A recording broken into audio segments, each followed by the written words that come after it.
ठाण्यातील tiptop plaza येथे गुरुवारी 16 जानेवारी रोजी ठाणे ट्रॅफिक पोलिसांद्वारे रोड सेफ्टी मिशन 2025 चे उद्घाटन करण्यात आले। या कार्यक्रमाचे उद्घाटन Thane police commissioner Ashutosh Dumre, Thane police joint commissioner Dnyaneshwar Chavan व उपायुक्त पंकज शिरसाट यांच्या हस्ते करण्यात आले। यावेळी नागरिक, विद्यालय, महाविद्यालयातील विद्यार्थी मोठ्या प्रमाणात उपस्थित होते। सध्या तरुण बाईकस्वारांच्या अपघाती मृत्यूंची संख्या वाढली आहे। या अनुषंगाने ठाणे ट्रॅफिक पोलीस जनजागृती करण्याचा मानस करत अनेक कार्यक्रम व योजना हाती घेतल्या आहेत।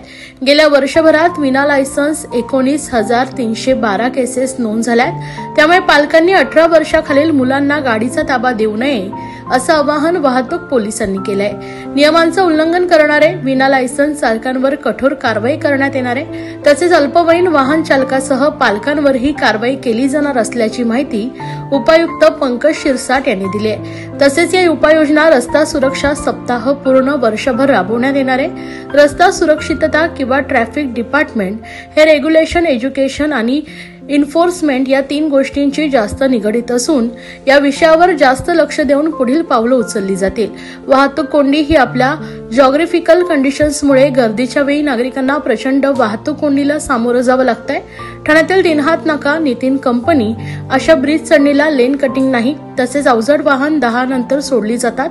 अशा विविध कारणांमुळे शहरात वाहतूक कोंडीचा प्रश्न मोठ्या प्रमाणात वाढतोय। ही वाहतूक कोंडी फोडण्यासाठी प्रयत्न सुरू असल्याचं यावेळी उपायुक्त पंकज शिरसाट यांनी सांगितलं।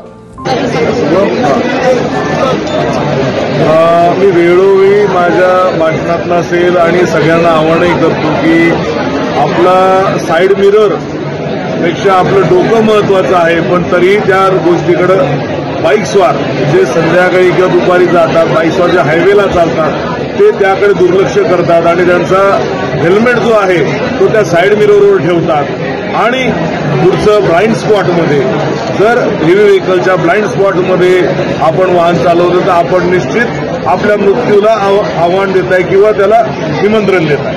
सर, एका 15 वर्षाच्या अल्पवयीन मुलामुळे त्या रिक्षा चालकाचा जीव गेला आहे। 2 दिवसांपूर्वी ठाणे शहरामध्ये घडला आहे। अशा घटना ज्या इथं वारंवार शहरात घडल्या आहेत, तर या भविष्यात घडल्या म्हणून काय उपाययोजना करणार आहेत?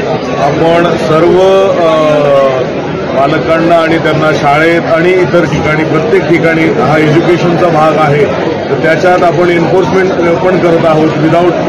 विदाऊट लायसन्स जर आपण बघितले तर मागच्या वर्षी जवळपास 19,312 केसेस आपण लास्ट इयर केल्या होत्या विदाऊट लायसन्सच्या।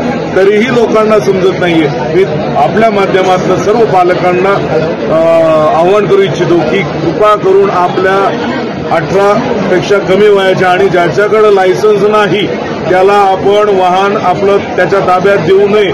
अगर दिलं आणि त्याच्याकडनं अपघात झाला तर आपल्यावरही गुन्हा दाखल होणार आहे। महाराष्ट्रातील भगिनींना आधार देणारी राज्य शासनाची मुख्यमंत्री माझी लाडकी बहीण योजना। या योजनेअंतर्गत अल्प उत्पन्न गटातील 21 ते 65 वयोगटाच्या भगिनींना मिळणार दरमहा 1,500 रुपयाची मदत। अर्ज करण्यासाठी 31 ऑगस्ट 2024 पर्यंत मुदतवाढ। कुटुंबाचं वार्षिक उत्पन्न 2.5 लाख रुपयांपेक्षा कमी असलेल्या महिला पात्र। कुटुंबाकडे पिवळं किंवा केशरी रेशन कार्ड असल्यास उत्पन्नाचा दाखला आवश्यक नाही। पांढरं रेशन कार्ड असेल किंवा रेशन कार्ड नसेल तर कुटुंबाचं वार्षिक उत्पन्न 2.5 लाखांपेक्षा कमी असल्याचा दाखला आवश्यक। योजनेसाठीचा ऑनलाईन अर्ज नारी शक्ती दूत ॲपवरून किंवा पोर्टलवर भरता येईल। ज्या भगिनींना ऑनलाईन अर्ज भरता येत नसेल त्यांच्यासाठी अंगणवाडी, ग्रामपंचायत, वॉर्ड ऑफिस, सेतू सुविधा केंद्रामध्ये किंवा आशाताई बचत गटाच्या CRP यांची मदत उपलब्ध। आता आपल्याला अभिमानाने म्हणता येईल, सुखी आणि सुरक्षित आहे माझी लाडकी बहीण।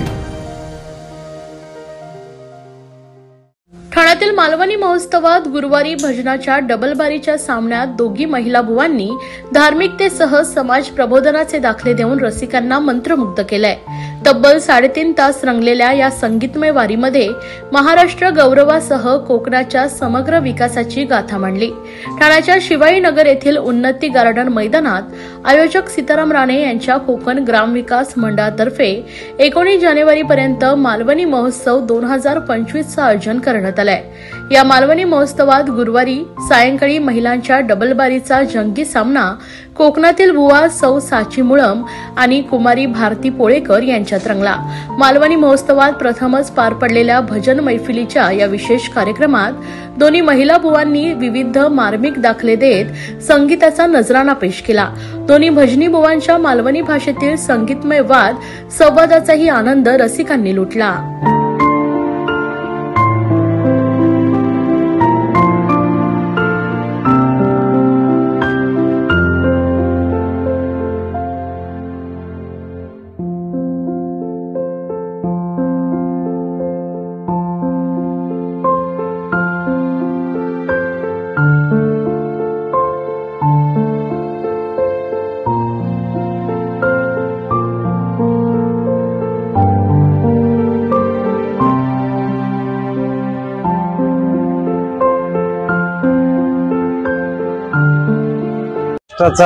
एक खूप गौरववंत कार्यक्रम आहे आणि भारताच्या आणि विश्वामध्ये आपला भारताची संस्कृती प्रसारित करू शकतो असा एक कार्यक्रम आहे।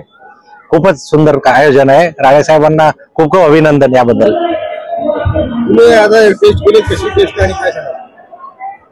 ते खाऊन असं वाटतं की आपल्याला म्हणजे आपण विसरलेले स्वाद परत आपल्याला खायला मिळतात।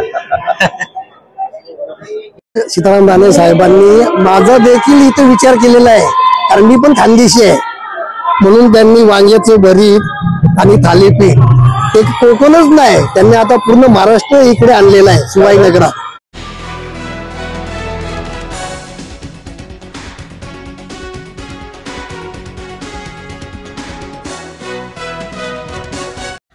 आगरी युवक संघटनेतर्फे भूमिपुत्र पिढ्यानपिढ्या कसत असलेल्या वडिलोपार्जित कुळ कायद्याच्या जमिनीवर बेकायदेशीर कब्जा करणे, कांदळवन, मॅनरोज, खरफुटी जंगलावर अधिकृत माती भराव करून नष्ट करणे, शेतात जाण्यास मज्जाव करणे, ठामपाचा कचरा शेतात डम्पिंग करून शेती व कंदळवन नष्ट करणे या व अशा विविध मागण्यांसाठी ठाणे जिल्हाधिकारी कार्यालयासमोर धरणे आंदोलन करण्यात आले। दिवाळीतील ग्रामस्थांनी लता गोयल, आदित्य गोयल, धर्मेंद्र कुमार गोयल हे गुंड आणून गावातील जागा ताब्यात घेत आहेत, तसेच मूळ मालकाचा सातबारा उतरवून त्या ठिकाणी स्वतःचा सातबारा तयार करतायत। तसेच लता गोयल, आदित्य गोयल, प्रवीण पाटील, कुणाल म्हात्रे, संदीप भोईर यांनी पालिका अधिकारी यांच्याशी संगनमत करून गणेश पाटील यांचे राहते घर जमीनदोस्त केलं असल्याचा आरोप गणेश पाटील व गोविंद भगत यांनी पत्रकारांशी बोलताना केला आहे। 6 ऑगस्ट रोजी माझा घर अनधिकृत आहे म्हणून त्याच्यावरती कारवाई केली। एक साईडला कारवाई चालू असताना दुसरीकडे बिल्डरची माणसं त्याच जमिनीला पत्र्याचं कुंपण टाकून बेकायदेशीरपणे ती जमीन ताब्यात घेण्याचं काम करत होते आणि तिथे पोलीस प्रशासन, महसूल विभाग, कांदळवन आणि कॉर्पोरेशन हे सर्व अधिकारी आणि कर्मचारी तिथे असताना त्यांच्या देखरेखीत माझी जमीन जी माझ्या मालकीची आहे, माझ्या सातबाऱ्याची आहे, जिथं मी टॅक्स, लाईट बिल, पाणी बिल सर्व भरतोय, माझा मंदिर आहे, तिथे माझी जी काही घरं होती ती उद्ध्वस्त करण्यात आली, जो हॉल होते ते उद्ध्वस्त करण्यात आले आणि बेकायदेशीर पद्धतीने त्याला ताबा देण्यात आला। म्हणजे आज या अधिकारीच गुंडांची कामं करायला लागल्यात का?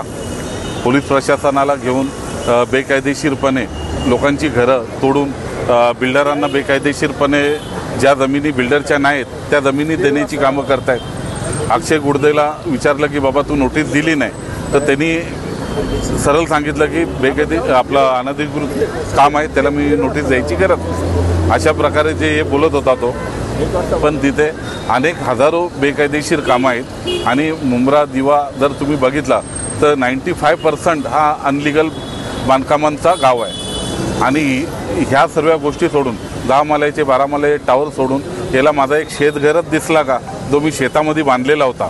आज 10 एकर जमीन आहे, म्हणजे एक घर तर बांधण्याचा मला अधिकार आहे। त्याची देखरेख करण्यासाठी माझी आंब्याची झाडं आहेत, नारळाची झाडं आहेत, त्याची देखभाल करण्यासाठी मंदिर आहे, तिथे काही कर्मचारी ठेवण्यासाठी। त्याच ठिकाणी तुमच्याच जागेवर करण्यात आली आहे। जी बेकायदेशीर डंपिंग चालू केलेली आहे, आज 6 ऑगस्टला कारवाई केल्यापासून जो रस्ता बंद केलेला होता तो मनीष जोशी जो डेप्युटी कमिशनर आहे ठाणे महानगरपालिकेचा, याला हाताशी धरून या लोकांनी कचऱ्याची डंपिंग चालू केली आणि कचऱ्याची डंपिंग चालू करण्याच्या नावावरती तिथे मुरुम भरणी केली जात आहे आणि बिल्डरला जागा लेवल करून देण्याची कामं या अधिकारी करत आहेत. जो मुंब्रा पोलीस स्टेशनचा सिनियर आहे त्याला जर कंप्लेंट करायला गेलो तर तो कंप्लेंट न घेताना जे कंप्लेंटर आहे त्यांना धमकवण्याची कामं करतो आणि जे काय बेकायदेशीर कामं आहेत याच्यामध्ये जेवढा बिल्डर सहभागी आहे तेवढाच तिथला प्रशासन पण सहभागी आहे, राजकीय लोक पण त्याच्यामध्ये आहेत आणि आज एवढ्या मोठ्या प्रमाणामध्ये जो काय बेकायदेशीर कामं चालू आहेत ज्यात अधिकारी आहेत त्याच्यामध्ये कुठेतरी श्रीकांत शिंदे हा त्या बिल्डरांचा पार्टनर असल्यामुळे कोणत्याही कायदेशीर आणि अधिकारी त्याच्यामध्ये शेतकऱ्यांना आणि तिथले जमीन मालक आहेत त्यांना सहकार्य करत नाही आणि माझी 10 एकर जमीन असून त्याला 150 ते 200 एकरमध्ये जो काय प्रोजेक्ट टाकायचा आहे त्या प्रोजेक्टमुळे ही लोक बेकायदेशीर कामं करत आहेत आणि जो मुक्ता बिल्डर आहे त्याची मिसेस उर्मिला प्रवीण पाटील ही ठाणे जिल्हाधिकारी कार्यालयामध्ये उपजिल्हाधिकारी प्रांत अधिकारी म्हणून कार्यरत आहेत आणि अशा जर बिल्डरची बायकोच जर प्रांत अधिकारी असेल तर शेतकऱ्यांना न्याय भेटेल कुठून. विशेष मागण्या अशा आहेत का या हुसन मुल्लाचं ज्या ठिकाणी सावकारी लागलंय त्या सावकारीच्या अगोदरपासून आमची तिथे भूमिपुत्रांची कुलं आहेत. 1957 साली कुल कायदा आला आणि कुल कायद्याचा जनक आमचा वंशज आमचा वारसदार नारायण नागो पाटील हे होते. त्यांनी तिथे आंदोलन केलं आणि कुल कायदा 1 एप्रिल 1957ला भारतभर लागू झालेले आहेत. कुलांचे हक्क तिथे साबित करण्यात आले आणि सावकार बरखास्त झालेले असताना हा हुसन मुल्ला सावकार राहिला कसा. त्यानंतर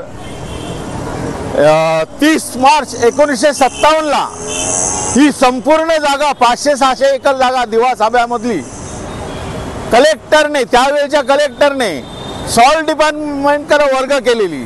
मग सॉल्ट डिपार्टमेंटची वर्ग केलेली जागा ही हुसन मुल्लाच्या नावावर झाली कशी. कुल तिथले भूमिपुत्र आहेत आणि हे जे कुत्रे आलेले आहेत गोयल कुत्रा म्हणा तो हुसन मुल्ला म्हणा यांचा कोणताही तिथे अधिकार नसताना आमच्या कुल नष्ट केलेली जात आहेत आणि आज ह्या ठिकाणचं स्थानिक प्रशासन या महाराष्ट्र राज्याचं सरकार त्याच्यातले काही मंत्री त्या जागेमध्ये हस्तक्षेप करून आम्हाला नष्ट करण्याचा प्रयत्न करत आहेत.